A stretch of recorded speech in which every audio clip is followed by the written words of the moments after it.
Ayan, Merry Christmas to everyone. Ayan.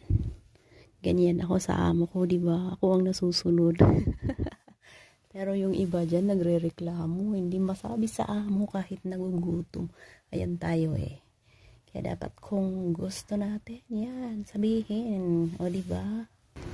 Ito na, kabababa ko sa bus, tapos yan, nagpapahinga ako kasi naglakad lang ako ng mga 50 meters, ang bigat. Ayan, nakarating na, pero nagkaliyo ang kamay. Kasi, ang bigat ng binitbit ko. Ayan. Beka naman. Diba, supportado. Iba pala yung pinakita ko sa nagsusearch sa Google, pero hindi ko makita yung picture. Iba pala. Ayan o, nagkabali yung sinend ko sa Pero okay lang. At least kung magkulang man, tatakbo